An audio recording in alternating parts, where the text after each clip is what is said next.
himself getting passed by multiple cars, as I mentioned earlier on, so Nuroff in a very precarious situation, but he often finds himself in these places. He doesn't qualify as well as he races. Up front they are getting with Lee Aberdeen and Luca Ferrari not very far apart at all here, but I just want to see how Alistair Haig deals with Marcello Kessler coming around the old hairpin.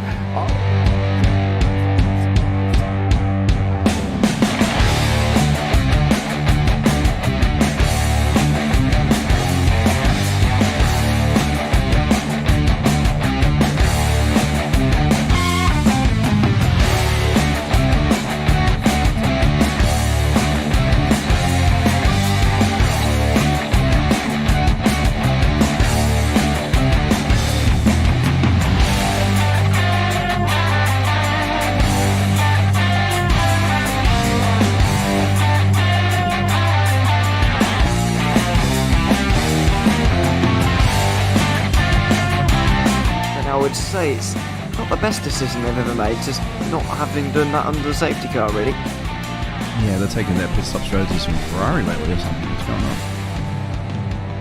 going on? In turn one, just too much gas on, too much feet on the loud pedal, and unfortunately he's dropped him all the way down the order. But Philip Hammer is out in front by an 8.91 seconds.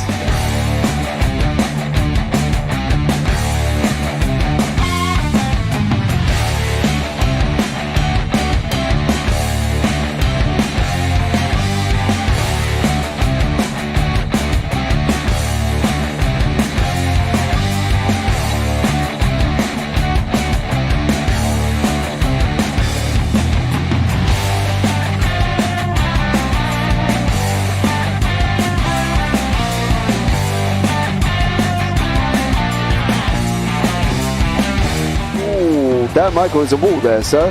And definitely doesn't want to be hitting that earlier on as well. Difficult, the understeer is in the dirty air through that final corner because it's such a long corner and you get dragged off into the grass very easily. He'll have the slipstream down it towards the chicane. Peterson was briefly alongside, but that slipstream has saved him and kept him in third. Yeah, Ferrari now lost a little bit of time to Aberdeen, about half a second. Peterson is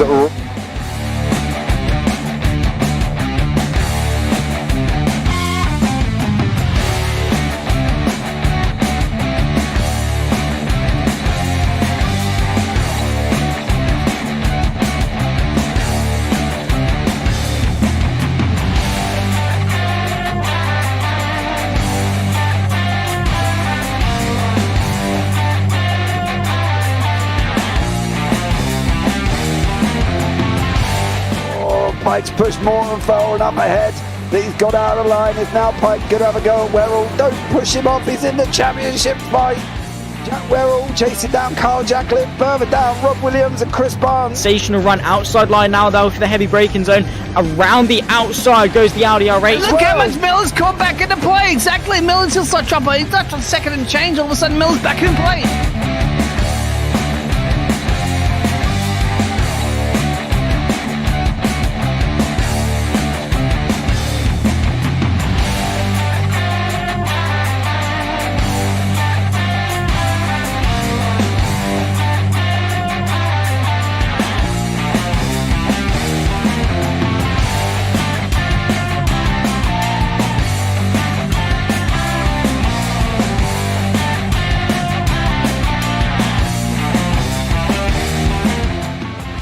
Moving on to the back end of Phil Jocelyn. So there's been a lot of movers and shakers in this first 2 laps here for race. Absolutely serious racing league. Everybody's a lot have fun. Yeah, and it's all about the entertainment. So I hope everybody is enjoying themselves out there in the chat. We know that Ron is been enjoying himself watching. The Burger King machine's off into the grass a little bit there. Is that really bunching up now?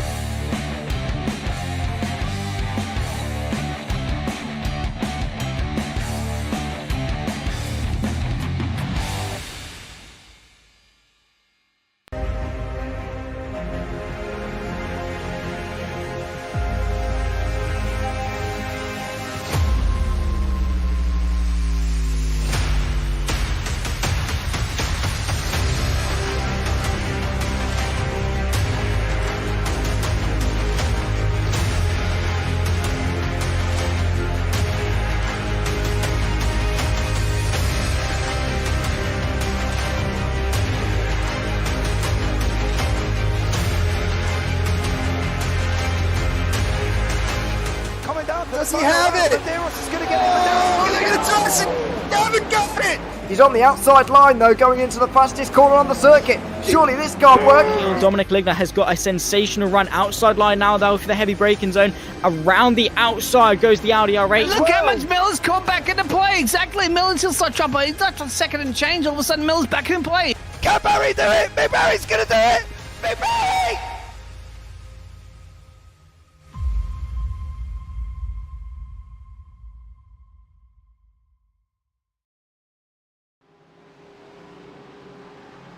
Okay guys, welcome back to the Premier Endurance Round 2 from Monza. You are still with James Parfitt and Pete Baxter up into the booth, and we are on that safety car, lap 46. We are coming into the last 20-minute mark here. Nick Wood has made his last pit stop of the evening as well. So hopefully now we should see a straight sprint out between Nick Wood and Daniel Magri, with Benn Jeffery, Alex Kay, Dino Reddit, Robert Crisdale having a battle. Pete, is going to get interesting. We're getting spicy for the last 20 minutes.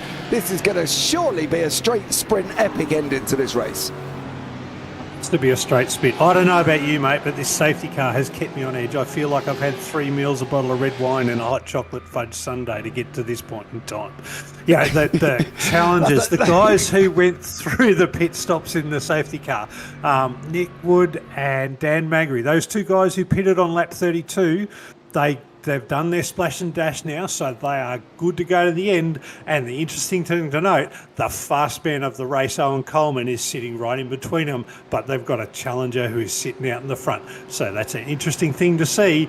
This race has come to contention. It's come to where we called it after those lap 32 pit stops, where Wood and Magri and a few other guys pitted early, and they've made a massive advantage out of this safety car. I think Owen Coleman now has his work cut out of him to not just race Nick Wood, but to actually get in front of him and take the win, because he's been the class act of the field so far. Yeah, he definitely has. I think Owen Coleman has led for quite a while. He's been hit with 2 safety cars that have caused a problem for him as well, Pete.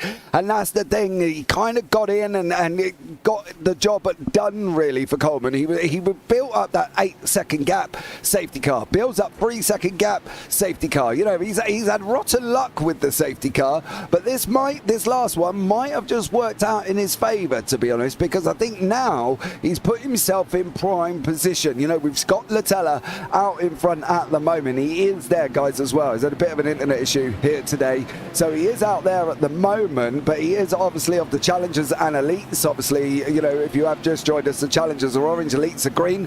So, you know, it's going to be interesting to hear for Wood, for Coleman, for Magri, and maybe Jeffrey as well might be able to get involved. 4 cars going into what will be the last 15 minutes. I think, you know, this safety car itself has just put everything. This is like a pressure cooker when you just turn it up too loud and all of a sudden it's going to go bang. And I feel this is what we could be looking at here.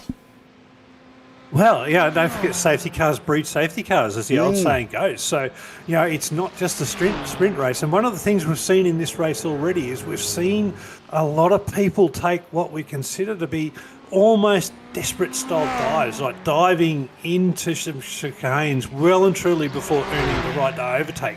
And that's what's caused a lot of the crashes so far. And all that we've done is, by bringing the safety cars together, we bring all of the cars back together with essentially an 7 or 8 lap race left to go. And it's like, right, boys, get out there and fight for your lives. I'm like, I actually think we've made it worse, haven't we, by bringing the safety car out this late in the race?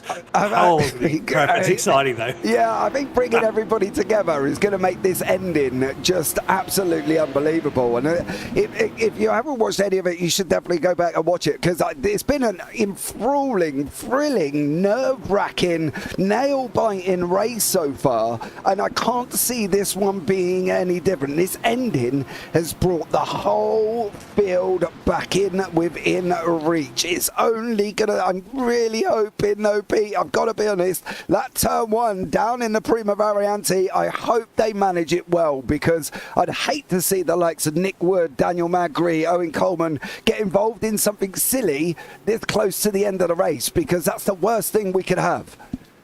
Well, I'll tell you what's standing out to me, though. In the AM series, we've been calling out Sean Bonici for the whole race. He's gone, mate. He is off the leaderboard. Was it Sean that got caught up in that last crash that caused the safety car? Now, he was leading the AM category, but like, you know, he only wanted to qualify in the top 10 of the AMs. He was like 7 positions in at the start. And now he's not even on the leaderboard for the top 25 cars. So Sean must have got caught up. That's a hard thing to take for Sean with only 15 minutes to go left in this race. Yeah, he's down in 15th in class, Pete. He's 33rd overall. He is down 24 positions throughout this race. Sean Bonici is going to be absolutely kicking himself there as well. But let's see what happens this time around. Don't go anywhere. These last 15 minutes are going to be absolutely incredible. We have got almost a rookie class sprint out, but just with a lot better drivers, of course, here ready to go. So they're going to be going, they're going to be under green. It's going to be full bore. Pit stops are done. Hopefully there's no more safety cars. I am praying deeply that we don't have any more. And now Owen Coleman, Nick Wood, Daniel Magri, Benn Jeffery. Are we counting out Latella? Do we think Latella's got an opportunity, or do we think he's just going to get swallowed up faster than a Big Mac at McDonald's, mate, to be honest? I think Latella's there through pit stop cycle. I'm not necessarily going to count him in. I tell you, bloke, I think you're missing out on is Alex Kay. I think Alex is in that group fighting for the lead as well. I think Latella might get a little bit swallowed up. He's an AM in a pros, AM leading the pros at the moment. I've got to tell you, I don't want to be Latella leading this group. Like, safety cars away, we're getting ready for a race start. Yeah, here we go. Now we're coming up to the Michele Alboreto Curva Parabolica here. The final corner of Monza. The final 14 minutes. Lap 47. Latella's gone. And I can tell you he's gone because he's opened up a 6/10 gap right about now already. He is gone and he's trying to get away from Nick Wood, who's trying to get away from Owen Coleman. They go over the line and we are now up and running. It is green, green, green for these final 15 minutes. Can Latella, can they all make it through turn one? Please, please, please, for the love of you all, make it through turn one. Woods made it too. What about Reddit? He's made it through as well. Kay's made it through. Grocker's made it through once more. What's happening further back? Stephen Lawrence, all of these guys have made it through. And now it's all about what Nick Wood's going to do. He's got to get hold of Latella and he needs to get hold of him fast. One of the problems he is having is Latella's internet as well. He is blinking in and out. It's causing a bit of problem there once more. You can see at this moment in time it has caused a massive problem because at the moment everybody is cycling through the timing tower. But I can tell you now it's still Nick Wood out in front currently at the moment here as well, and we're still up and running. Nick Wood did what he needed to do. He got out, he tried to stay with Latella. Latella got the jump on him as best he can round that forward final corner, and now it's going to be an interesting straight run between the two. I tell you the thing, Latella did an awesome job on that restart. He had to accelerate at the same point that you'd normally hit the brake on the Parabolica. And what that's done is that has given him just that little bit of a break to get around that start and negate the draft down the main straight, get through the turn one chicane. And I mean, he's racing for the lead, don't get me wrong. And even though he's NAM, he's still going to race for the lead. I'm going to race his hardest. But he almost could be considered a blue flag car. That's probably a bit rude to call him that at this stage of the race because he's legitimately out in front. But is he fast enough to stay out in front of these guys? I think he's got a whole lot of pressure he's going to face in these next 3 laps. And I don't want to be him. No, I wouldn't want to be him either. It's not helping the fact that he's blinking there as well. Nick Wood's going on the move. He's going to get the 2 BMWs. He's gone to the left-hand side. Latella's still where he is. Coming down into the Variante now. Wood gone through. Wood is gone through. I'm expecting Wood to open up a gap now. Can Coleman get through on the second Variante? He needs to get through. Desperately needs to get through once more here. And we will find out here what happens to Owen Coleman at the moment point as well. 12 minutes remaining here from Monza. We've got Adam Grech currently fighting away with one of the Fords as well, the Retro. There we go. I remember the name that was given to us yesterday by Pete, of course. The Retro Ford here, but at the moment it's going to be exciting. Stay tuned, guys, as we're just waiting for everything to settle down at the moment. See what happens with Owen Coleman. That'd be the Retro Ford with the not-so-prehistoric Matt Keane as the driver. But anyway, Matty probably won't like me getting not-so-prehistoric. But anyway, at least he's got a retro colour scheme to go on the Retro Ford. Sitting there actually nice just in the bottom of the top 10 there. And I think he'd be really happy with that because these guys picked the Ford. I think we talked about this earlier. They picked the Ford just to be different. And it's not the best handling car. It's not so kind on its tyres. And these guys want to actually demonstrate that they can drive any car in the sim, and good old Matty Keane for bringing that retro beast up into the top 10.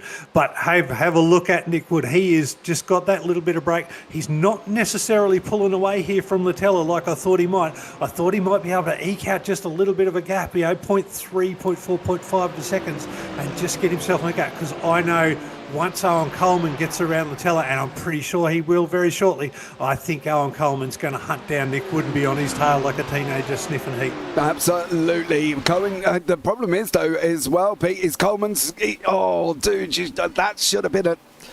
Even I've got to agree on that one. That should have been a dive on that one. If I was Coleman, I would have been trying to make that move.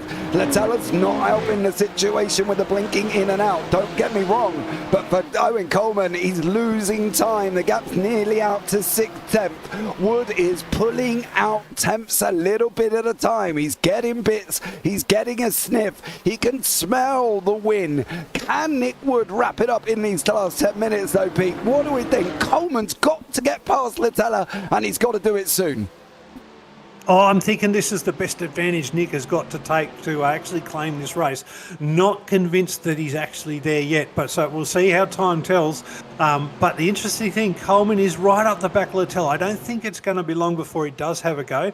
But I see, Magri and Jeffrey are not necessarily putting the same pressure that Coleman is onto Latella. So there might be a little bit of a 1-2 going to develop here if Coleman can get around Latella, and we'll see how he goes. But that blinking's got to be hard to race against, because you just don't know how close you can get to a car. If it does blink out of your screen, you don't know how close you can tuck right up into it, because it can pop back in the screen and end up netcode, and both cars are in the fence without you knowing. And that's one of the worst things about the sim. So if Latella's wise to that, he'll give a little bit of room, and it looks like that Coleman's having a quick crack under the parabolica now, and now it's going to be race on. Yeah, it is. Coleman is free of Latella. What's Magri going to do in this Porsche? Is he going to be able to get through as well? He needs to. You can see Coleman and Wood. They've cleared Latella now. Latella's looking at coming back. We've got a bird's eye view from Magri right behind it. You've got to go, son. You've got to go. Otherwise, this win is going to go out the window. I can tell you that much. Magri does go there, Pete. He gets through. He had to. And that's the imperative thing at the moment now for Jeffrey. Jeffrey's now got to do the same thing. He doesn't want to allow Wood, Coleman, Magri to get any further away than what Wood is at the moment. He's got 1.1 seconds. We're coming into the last 7 minutes. And for Jeffrey now, he's got to try and get through Latella. And Magri's just got to get hold of Coleman and say, right, I'm not letting you go. I am here. Coleman's pulling in another little tenth over the last lap as well. He's nearly teetering Pete on that second mark at the moment. Well, Owen's got his work cut out for him. I think Nick got a great advantage from that little gap that he got after he got past Latella and sort of held up Coleman. Latella held up Coleman for that race for the lead for about a lap and a half, and that just might be the break that Nick needs. But we'll see if Owen can bring that back and get right up to the back. Oh, it was good to see Magri get around Latella just as quick, and now if Jeffrey can do that, then this is race on. Latella's holding his own. Don't get me wrong, that guy is doing a magnificent job for an AM being up there.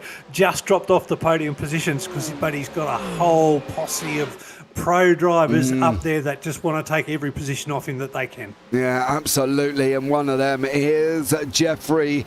Further back, Brandon Gock is having to go with Alex Kay as well. Kay's losing a bit of time to Reddit. Reddit's closing in on Jeffrey now once more. But it is all about what's happening here. This is going to be the main focus. We need to find out, guys, who's going to take this victory. You can see Latella's having a go at Magri. I think Magri's probably sitting in the car going, please don't. You are not even in the class. But as we know, he's got every right to do it there. Grok and Kay side by side going through the Prima Variante. There's enough. There's enough. That's Chris Dow. I think Chris Dow has gone. He has gone. And Chris Dow's chance of the win absolutely dissipated there. It's all done and dusted for him. But Magri slowly working his way back up to Coleman. Coleman got down to nearly below half a second here, Pete. Coleman's on a mission. He's smelling Wood's exhaust fumes. He knows where he is. He can hear him. He wants to get hold of him. They're coming into this second Lesmo now. Surely coming up, at least get through the other side of Ascari and have a go down into the Parabolica. That's got to be one of his opportunities.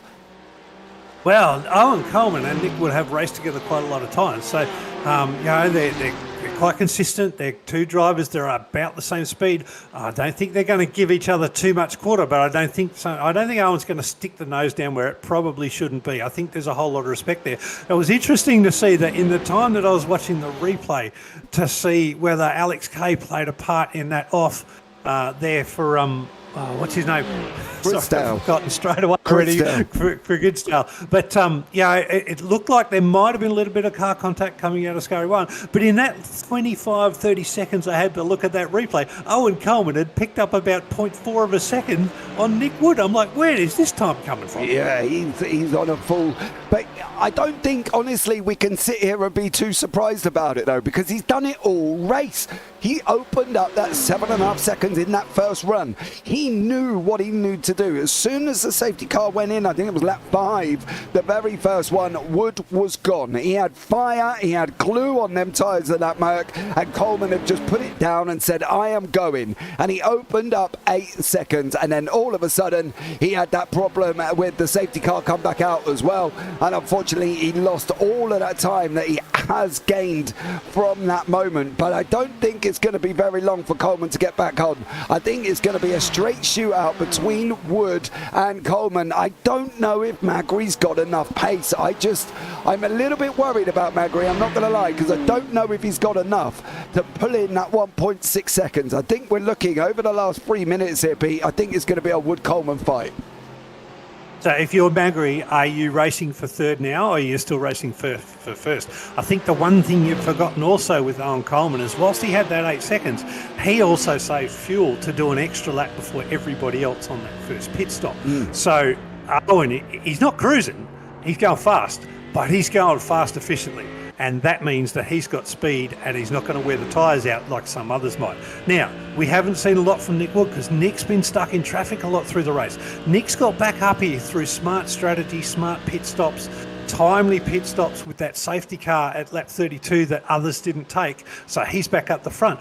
But we've seen that as he has been up the front, Nick has got the speed to take it to Owen. Now, can Nick hang on? Well, I reckon we've got about 2.5, 3 laps to find out. I don't think Owen's going to give him any quarter. I think he's going to get right up and have a go at every opportunity he gets. But I don't think we're going to see any sort of dives. However, have a look at what we're seeing down the main straight right now. Yeah, Coleman side by side, currently running down into the Variante, the first one, of course.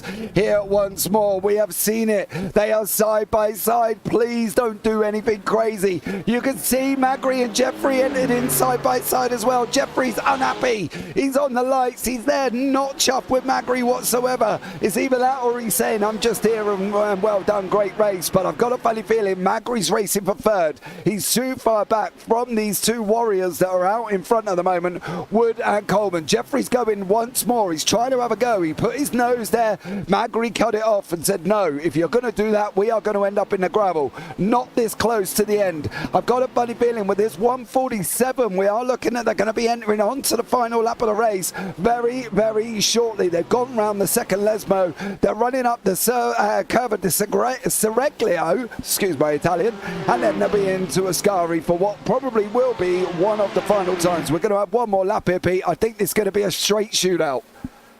I don't think it's over, but I do agree it's a straight shootout. I agree with you also. I think Magri's fighting for third.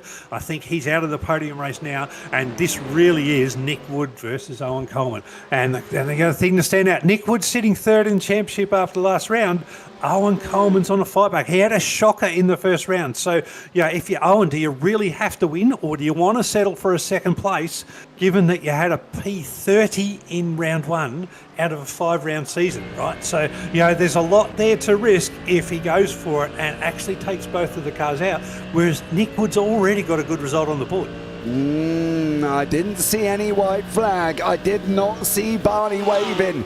He's stationary. He's there just holding his hands. Is he waiting for the time to completely run out, which means there's going to be one more after this. Coleman is going to have this lap and one more. Magri's going to have one and one more to hang on to Jeffrey. Look at them. They're all squashed together. You can get a blanket over third, fourth, fifth, sixth and seventh. We've read it at the back here, but now what is going to happen here with Wood and Coleman? Is he going to make that move, guys? What do we think? Let us know and tell us whether or not you think Coleman's got this. Has he got it here as well? He's got a better exit out the second variante. He's going to be looking at the inside of the Lesmo 1. Coleman, don't stick it. There it is. That's exactly what we're talking about. Like, these two have raced so much together. Owen knows that he didn't quite have enough there to actually earn the right to take the space. So he's just lifted a bit, slotted in behind. It's like, righto, Nick, you've got this corner. I'm going to have another crack at you again. That is just fantastic driving. And that's the level of driving we really want to see from everybody in the series. Unfortunately, the guys, the AMs, and AMs don't have the experience. They're not quite as fast. These guys have done many, many more laps and they've raced together a lot. They respect each other. Quite often you get across in an AM, you get another car, you don't necessarily know them, you might make a little mistake and you had that little bump and it causes all sorts of things. That's not be so. Let's not that take away from, we're going to see Barney, I think, right about now. We're going to see Barney come up with the white flag and Owen Coleman's got one more lap. And again, is he close enough? Is he going? No, he's weaving there. He's taking the checkered flag. It's finished. There you go. Huh? Barney disappeared on us. The Barney went on holiday. He didn't even wait. Where's Barney go? Oh. Well, we'll have to talk to iRacing. I reckon he's been at the bar where I had that bottle of red wine earlier and that ad stop. I don't get what's going on here. Hold on. Barney didn't even wait for the white flag. He didn't even wait to... Barney, how dare you take a night off? Have a look at this. He's literally just stood there on the side doing absolutely nothing. Here's Barney. There he is on the top right of Rick's screen. Hold on a minute. I thought that... Not even waving the checkered, and they're all taking the checkered. But hey, big news there, Dan Magri has settled for third. He has actually held off a charging pack of 5 drivers. So we got Nick Wood for the win. We got Owen Coleman second place, which is going to be a massive for him in the results. And then we got Dan Magri, who finished 10th last round, finishing on the podium for a third this round. That is awesome results, particularly for Wood and Magri, who made that strategic pit stop at about mid-race, right about 15 minutes too early to do that last pit stop.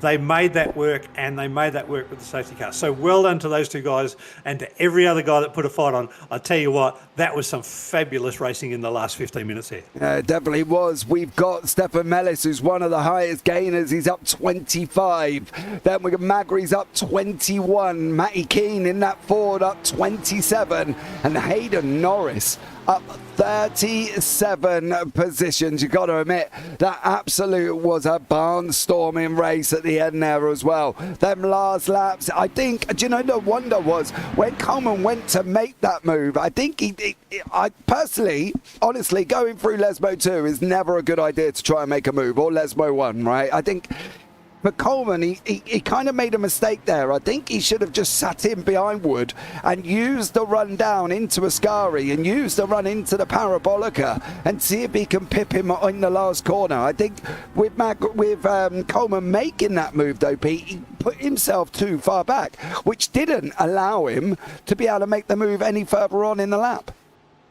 No, that's right. He's basically set up to go for a move, but essentially it was a move too early. And really, he needed to set himself up to come out of Lesmo 2 faster and have a crack before the Ascari chicanes, or have a crack before the parabolica. And maybe he thought he did come out, obviously, that chicane before Lesmo 1 quite a bit faster than Wood. But it was, the red mist of a driver taking a position for P1 of a 2-hour endurance race with the calibre of these class of drivers. You're sort of going to put your nose there anyway, aren't you? Yeah, you think you would. You've got to do it. I just think it might have been a couple of corners too early for Owen Coleman there.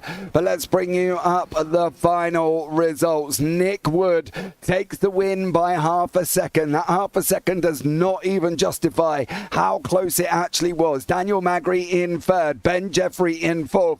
Want to shout out Alfonso Latella. Great job from him. Finished fifth overall in the challenges.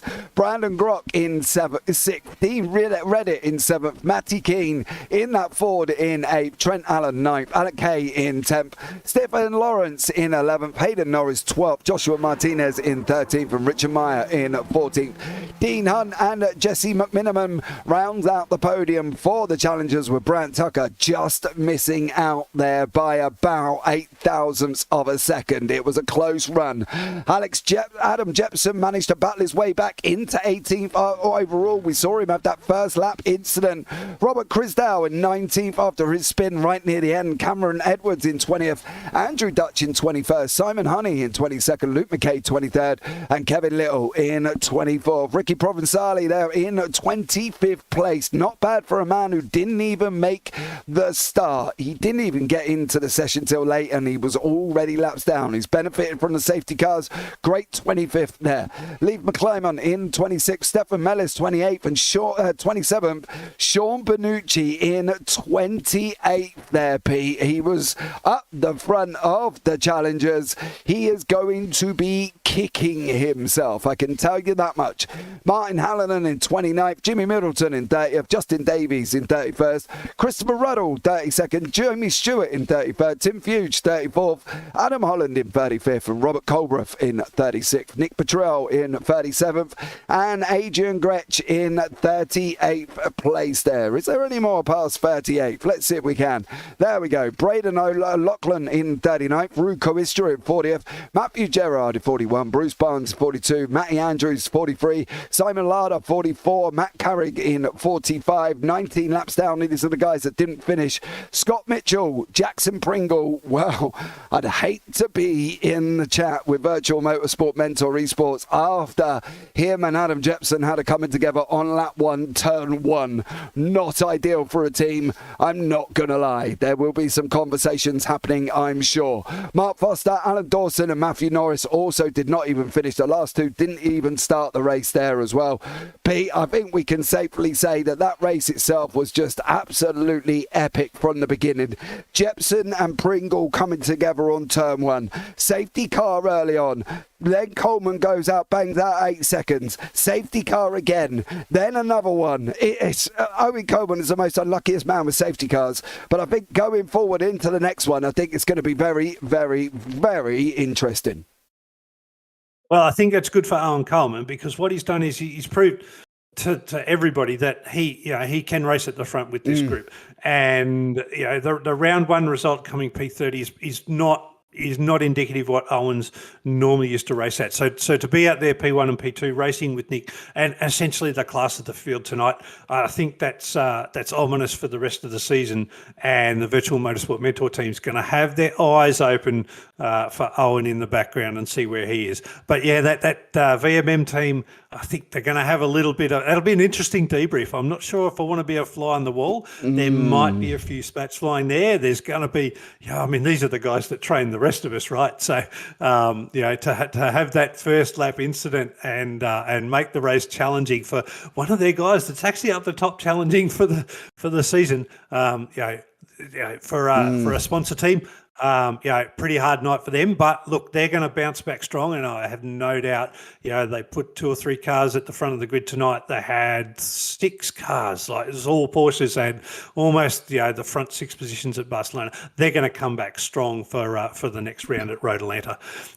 What a absolute race. But the one thing that we proved tonight is the point-and-shoot nature at Monza with a big number of cars on it is always going to cause carnage. 3 safety cars in 2 hours, I think, is reasonable to expect. I don't think the drivers should be too upset with that. There probably could have been more, and we know, I think the race control sort of pulled a few off there in the last 15 minutes to keep the race going under the green. So I think we saw the race that should have been tonight at Monza with the drivers, the class of drivers and the accidents that we had.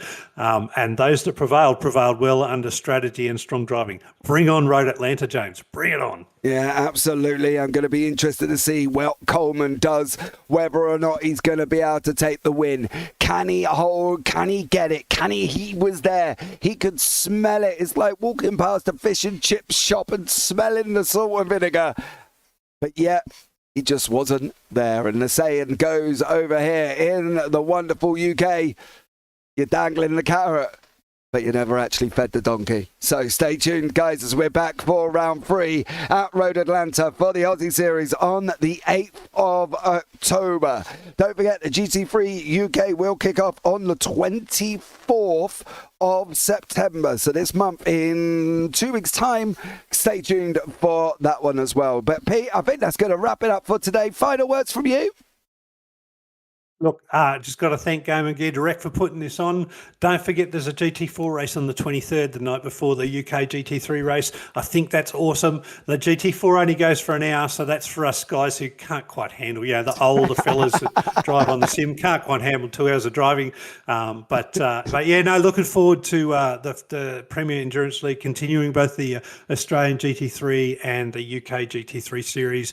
2-hour races, challenging tracks, awesome drivers, fabulous new cars with some retro cars involved. Mate, this is a great series to be a part of, and I'm just so happy that I've had the opportunity to come and I won't say talk shit with you, but just have some fun with you. Apologies if anybody got offended there for that brief moment of Pete Baxter, but there we go.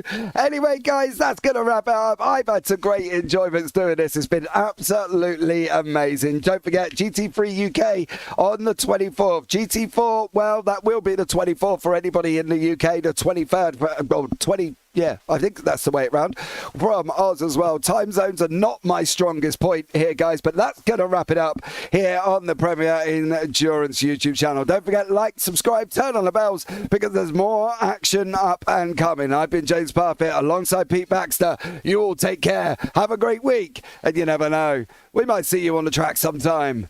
Good night.